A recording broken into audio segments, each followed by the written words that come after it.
So, as we all know, the optic disc pit is usually the patient with the optic disc pit usually presents to the ophthalmology clinic with serous retinal detachment and retinoschisis, which occurs usually in about 40% of the optic disc pit eyes, and usually it has a temporal disc location, and the age of the retinopathy or the maculopathy is around 30 years, with a span from 6 to 80 years.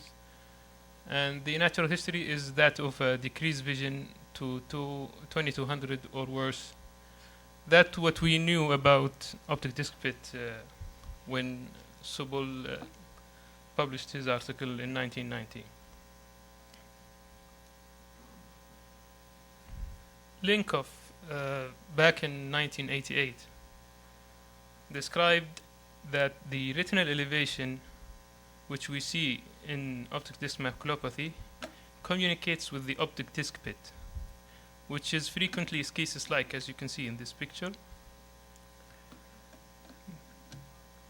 Schisis-like separation of the internal layers of the retina, and this separation of the outer layers, and that the separation of the outer layers of the retina, as you see here, is usually a secondary phenomena that starts in the macula.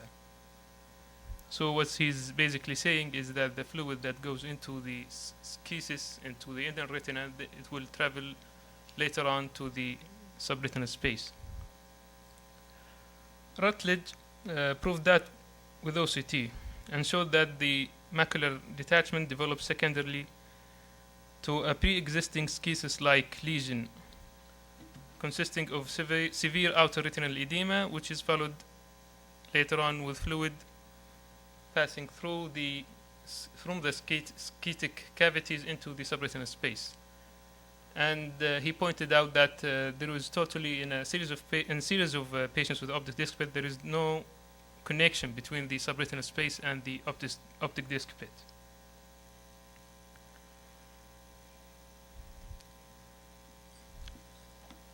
And the reason why he described that is that he noticed that patients with laser treatment for optic disc pit along the edge of the pit usually do not improve from a single session, and that he needed multiple sessions.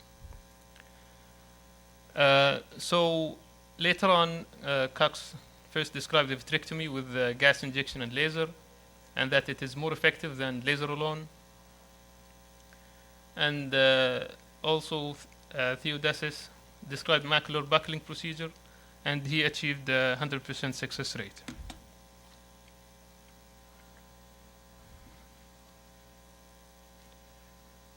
Otto and Spade, since the pathology includes migration of the fluid into the inner retina and later on from the inner retina into the subretinal space, suggested inner retinal fenestration.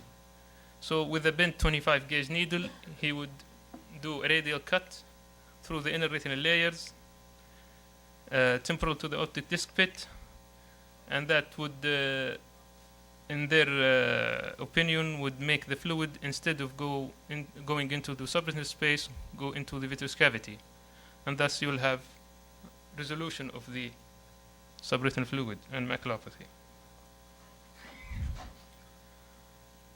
But Bonnet, back in 91, showed that 25 eyes with macular detachment, whom he followed for at least 15 years, he showed that macular detachment in optic disc pit eyes are associated with the eyes that didn't have a PVD, and that 2 eyes had spontaneous reattachment and resolution of the maculopathy once they developed the posterior vitreous detachment. So he concluded that there is an element of attraction, or what, as he called it, attraction retinal detachment with a rhegmatogenous component over the roof of the optic disc pit.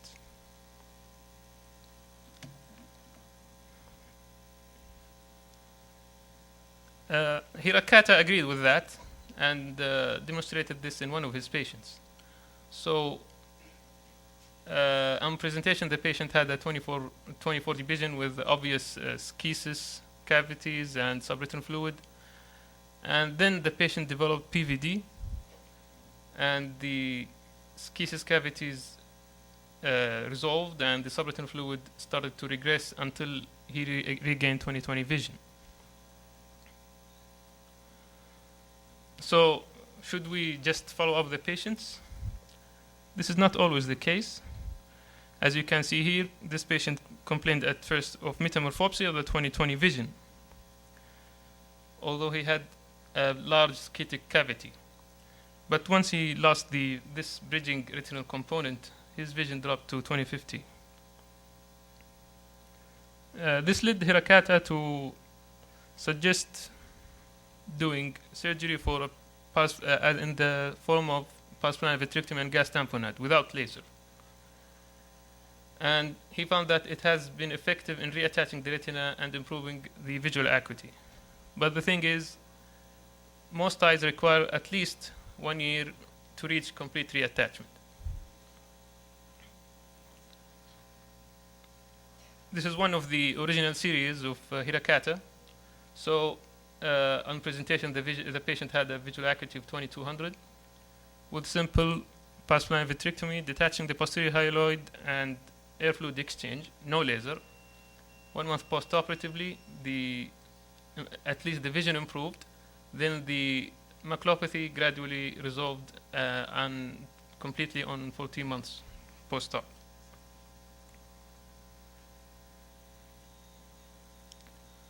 Then he thought, why do the air fluid exchange? So he went on and did this vitrectomy with posterior vitreous detachment induction without laser nor gas tamponade. So preoperatively, the patient had 20/70 vision. Day 1 post-op, you can see the maculopathy is not as severe, and gradually by 16th month he improved to 20/30 vision and complete resolution of the maculopathy. So going back to pathology, what has happened and what was there?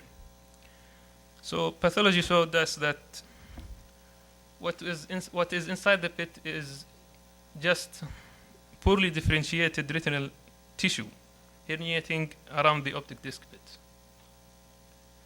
And in this place, this retinal tissue is in direct contact with the meninges, the subarachnoid space and the dura.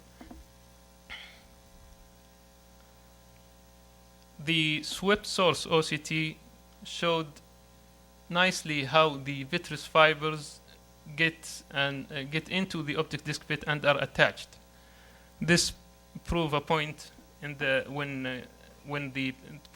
you do the when you do the posterior vitreous detachment, that what you're doing is releasing the traction from the optic disc pit over what is used to be some sort of retinal tissue. This is another in-face image of the OCT. Shows how the vitreous fibers running into the optic pit cavity. If you look back into the literature, you can see that there has been reports of and observations suggesting that there is an overlying in patients with optic disc anomalies. There is an interconnection between the vitreous, the subarachnoid space, and the subretinal space. And they theorized that intermittent pressure gradient resulting from normal variations in intracranial pressure is playing a critical role in the pathogenesis of retinopathy associated with cavitary disc anomalies, such as the coloboma or the optic disc pit. This has been also shown by Frank Cohen in this paper, showing that silicone oil migration in one patient with the optic disc pit reached the ventricles.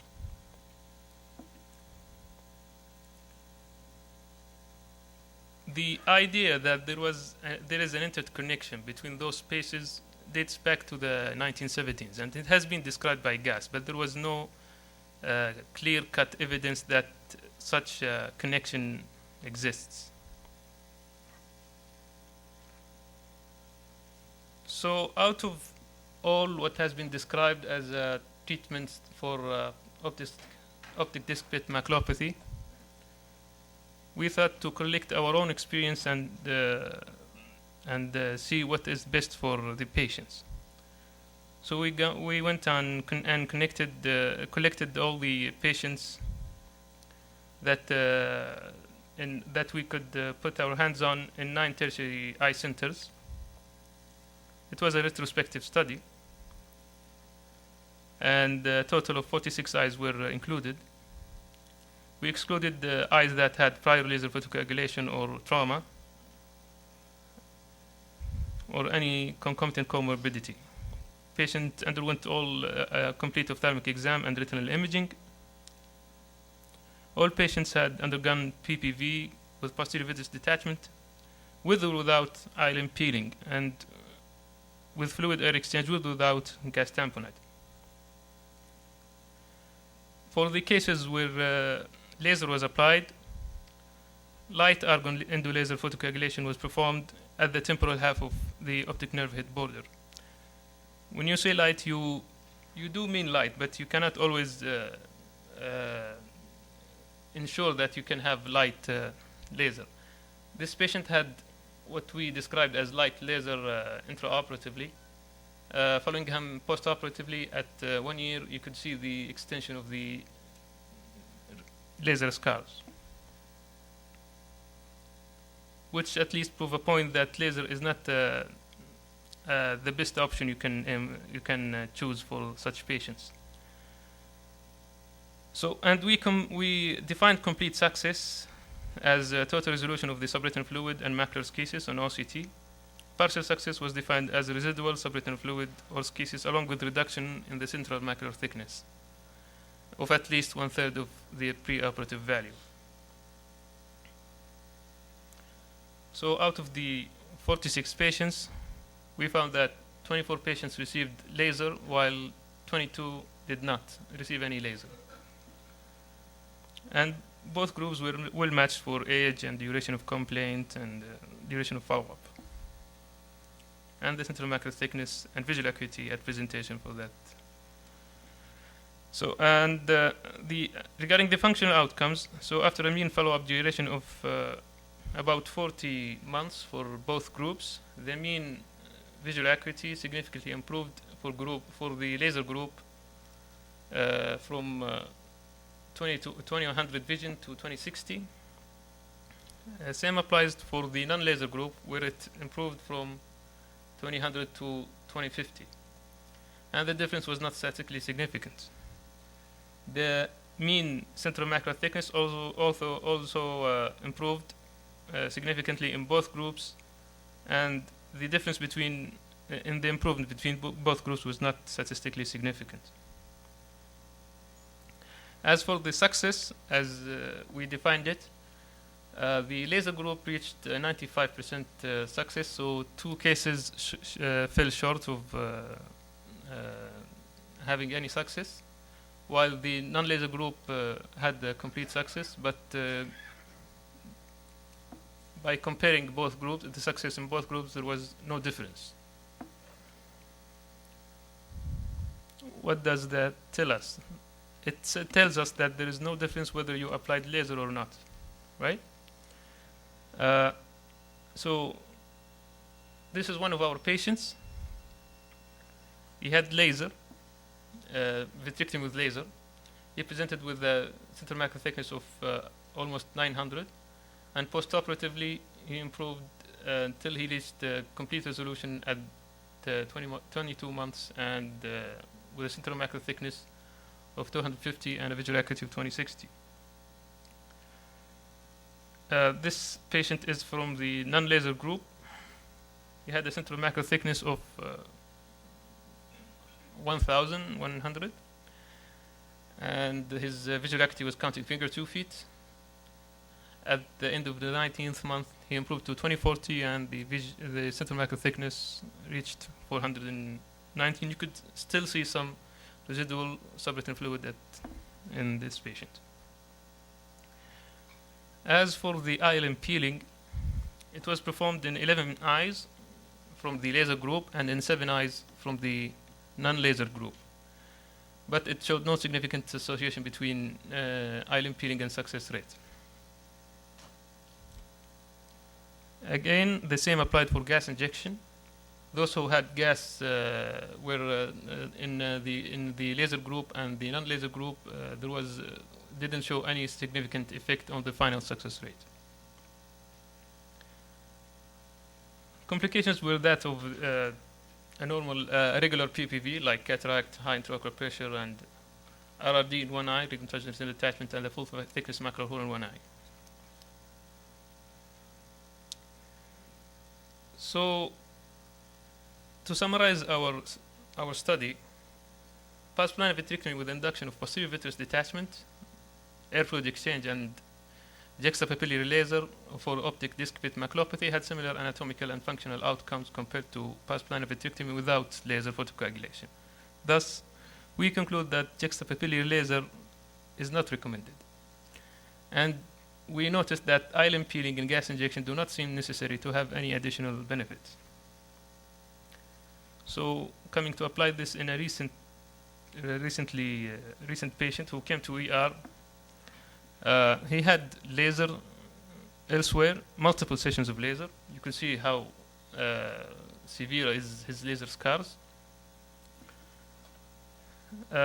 His maculopathy, he had a bad maculopathy with a central macular thickness of 490 with schitic cavities and subretinal fluid. We did pars-plana vitrectomy with air fluid exchange, no gas, and he improved at the end of the 6 month of follow-up. He had thickness of 344, and his vision improved significantly. So, can we fix everything now? Nope. This patient had a 2200 visual acuity. He had pars-plana vitrectomy with air fluid exchange alone, no laser. At the end of 15 months, the pathology still exists, and for somehow some argued that in this specific patient there was some connection between the subretinal space and what seems the optic pit at the disc. So surgery, he was taken to surgery again, and laser was applied.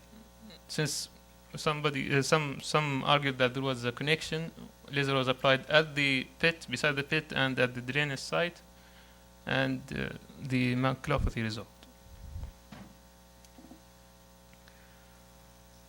So, in conclusion, in the management of optic disc pit maculopathy, to identify indications for the treatment of our optic pit maculopathy in consideration of the spontaneous resolution of macular detachment by referring to progression of visual disturbance and OCT findings. So you don't operate every case with optic pit maculopathy. We should know that improving visual acuity in most eyes requires long post-op course, about a year, to reach complete attachment, and that additional treatment such as laser photocoagulation along the optic pit may be useful for the unsuccessful cases following vitrectomy with PVD induction. I would like to thank my collaborators, specifically Dr. Sleiman, Hirakata, and Arivalo. Thank you very much. I'm wondering, in the inclusion criteria or the imaging technique in all these centers was the same OCT, or was there a difference between them? Some had time domain. The previous cases, we had like 5 or 6 cases that had been done with time domain.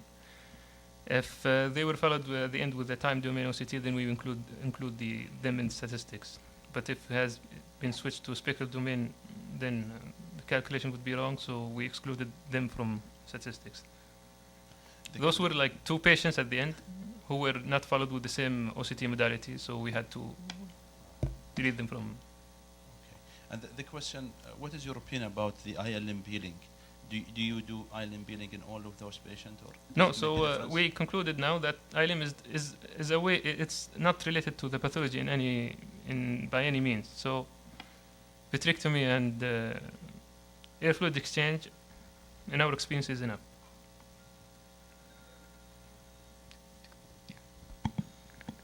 Thank you, Marwan. Very nice presentation. I know this study has been already published, but I was wondering, your standard deviation for follow-up was just too high.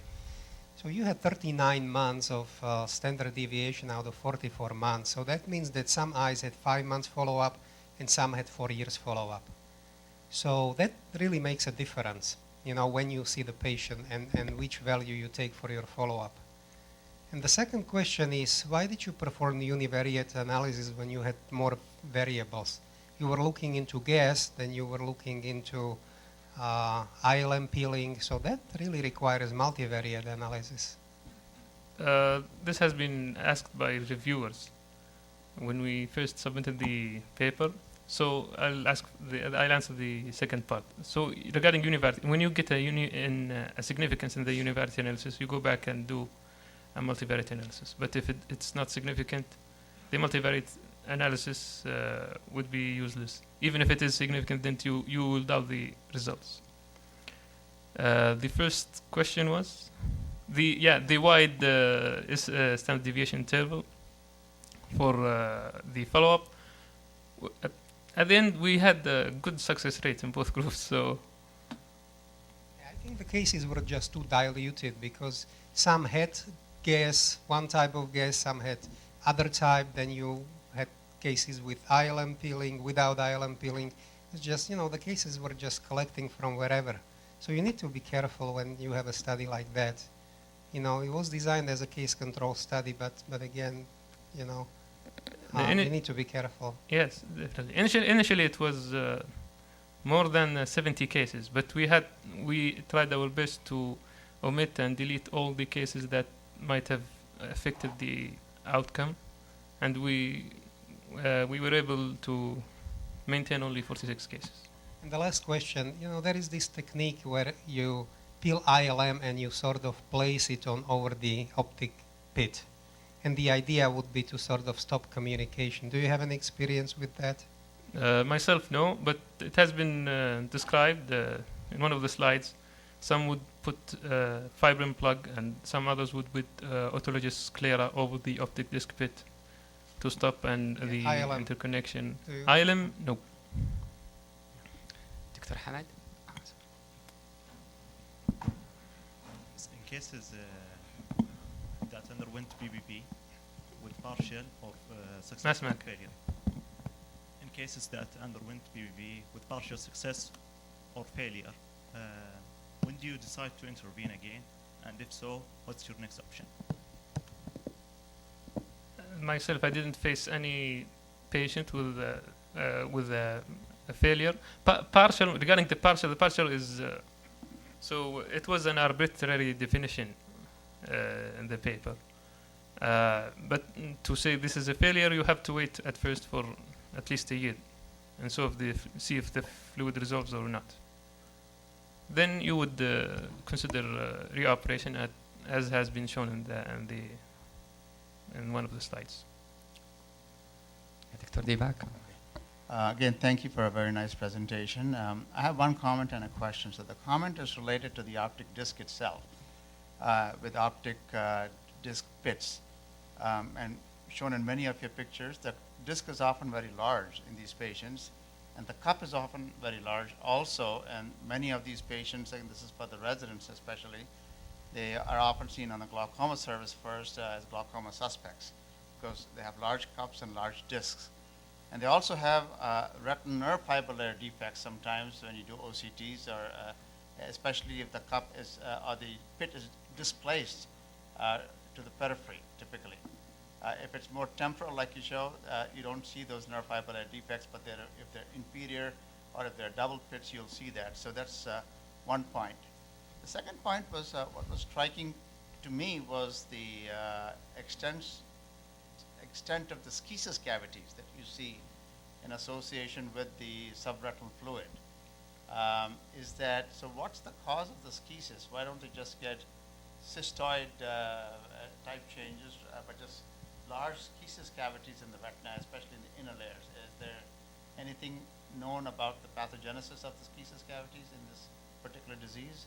I'm not aware of about why does these sciatic cavities happen, or but we know now that it is the inner retina, or where these cases happens, is the space that is connected to the optic disc pit. One of the papers described injecting membrane blue intraoperatively and see where this dye goes within the retina in order to apply laser over these areas only, beside the optic pit, as to not to apply more laser, more than needed laser. So you're saying the fluid basically percolates in that plane, and that's why schisis happens, because schisis often in another indicates Mueller cell problems, but here you're saying it's just a mechanical dissection of fluid into the retina. Is that correct? Or Probably, I'm not sure. Yeah, some described optic pit as an incomplete coloboma. So it's better than a coloboma, but it's not a fully organized retina. Or it's a coloboma, and a partial coloboma with retinal tissue within the pit itself. Yeah, Dr. Iman.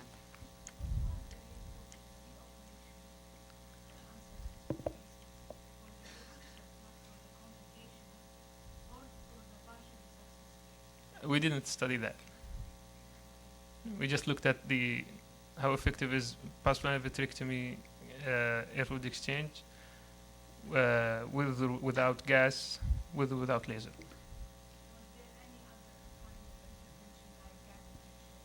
Yeah.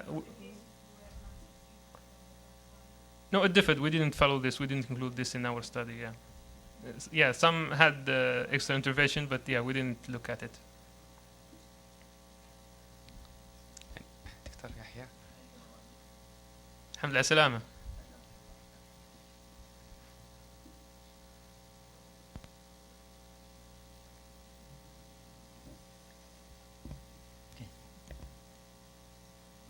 Okay, thank you, Marwan. My question, did you look at those patients who get the spontaneous resolution of subretinal fluid without any surgical intervention? And how long do you need to wait for the subretinal fluid to say it's can't spontaneously resolve? Yeah, so maybe we should look at the complaints of the patient and his visual acuity, and from there we should judge if we wait or go ahead and do surgery. So in the case that in the beginning of the presentation I showed one case with a 20/20 vision and a very huge sciatic cavity with some subretinal fluid. Apparently the fovea was intact, and the surgeon opted to observe the patient, but later on, a few months later, this foveal this foveal space has been lost, and the patient had reduced visual acuity, so he took him to surgery. So it depends on the patient's symptomatology and complaints. So from your recommendation, do you recommend to intervene as early as possible, or do you recommend waiting? If there is documented poor vision, I think you should intervene. But if he has an excellent vision, such a patient would complain of metamorphopsia if he had a somewhat good vision.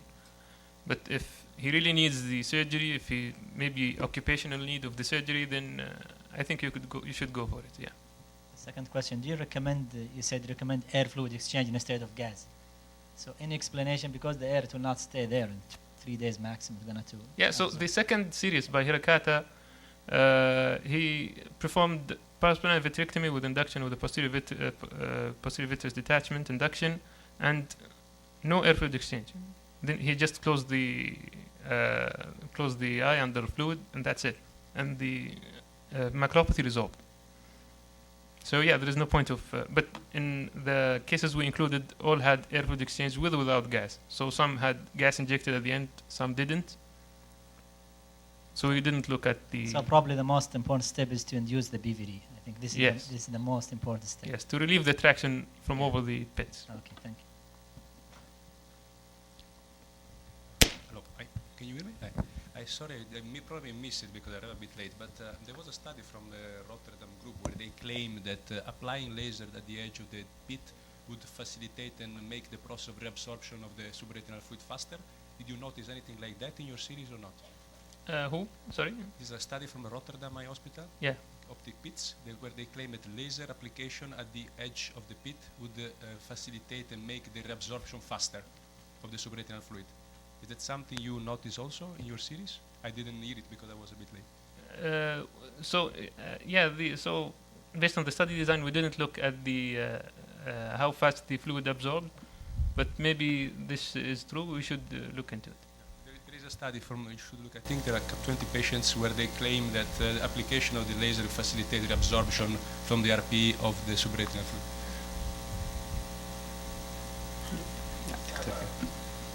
Just talking both of us about the communication from the CSF. So anybody thought about doing an optic nerve sheath administration for these patients, where you would relieve the CSF pressure and reduce the fluid coming into the retina?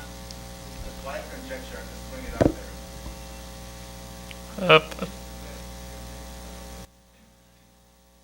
Yeah, well, probably yes.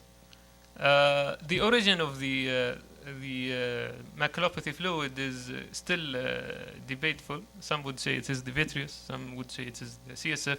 Some even had the chance to get a sample of the supraretinal fluid and analyze it and say this is CSF. So probably doing a fenestration would move the fluid away from the macula. Dr. Iman.